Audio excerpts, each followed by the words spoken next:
Greetings from Connecticut. I'd like to do a piece for you written by Langston Hughes entitled There Ought to Be a Law. He wrote 100 or more short stories concerning two characters, two African American men living in Harlem during the 1940s, thereabouts. And they would usually meet in a bar. Simple, like to have a beer or two at night after work. And he took his girlfriends to the bar. So that was their main meeting place, not the library, but the bar. It goes something like this. There ought to be a law. I've been up north a long time now, said Simple, but I just can't seem to like white folks. I hate to hear you say that, I said. There are lots of good white people in the world. Not enough of them, said Simple, waving his paper in the air. If there was, they'd make this America a better place. But just look at what's in this paper. Now, you can't blame all white people for the bad things a few white people do. Now, I know for sure you do not hate all white people, because you said one time you never wanted to see any harm befall Mrs. Roosevelt. Mrs. Roosevelt is different, said Simple. There now, you see? You sound just like white people talking about the Negro they happen to like because they are different. You need to get around more. How can I get around when they're Jim Crowing me everywhere I go? You need to expand your mind, I said. I darn near lost my mind worrying about white folks. And besides, they have hurt my soul. You sure are in a bad way today, I said. Maybe you need a little drink. Nothing in a bottle can help me today, but if you're buying, Daddy-O, I sure could use a drink.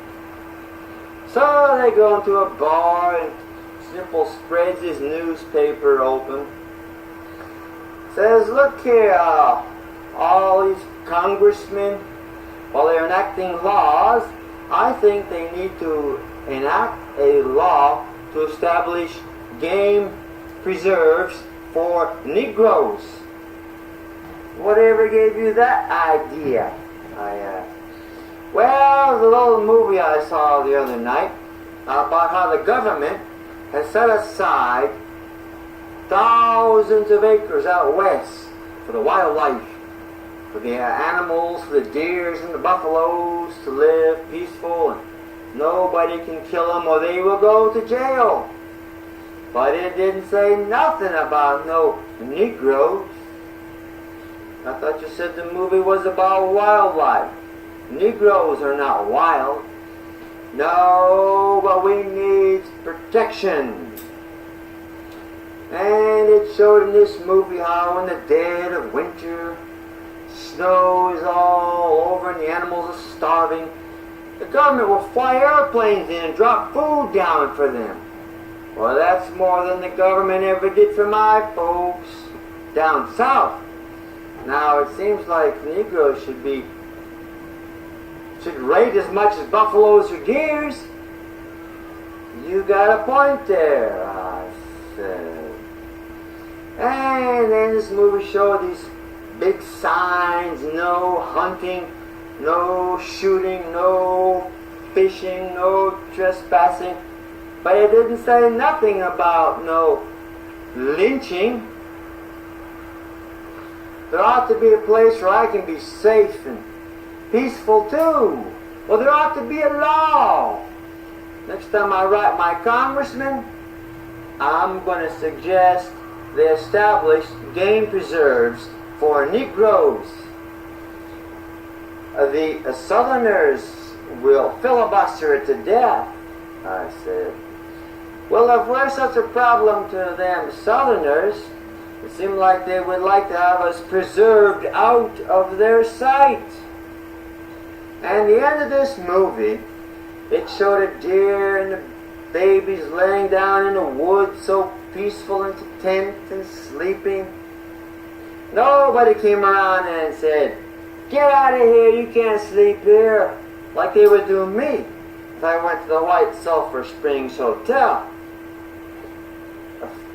The foxes have holes, birds of the air have nests, but the Son of Man hath not where to lay his head. And that's exactly why I want to establish game preserves for Negroes. Story by Langston Hughes. We were at the People's Poetry Gathering in the Lower East Side recently, and about 99.99% of the poets are against war, preemptive war, and the destruction of people's artifacts. It's like, if you go near the oil, you will get shot, but you can loot the museum. That's not a problem. You can loot all you like. Just don't touch the oil. Hopefully, the situation won't get such that George W. will say, "Well, we're in a constant state of fear here. We're going to have to suspend the elections, and we'll just crown myself for another 4 years." Hopefully, we'll be able to get away from that military, horrendous military spending and deficit, while people here at home are having the benefits cut, no insurance, not taking care of our own people here at home.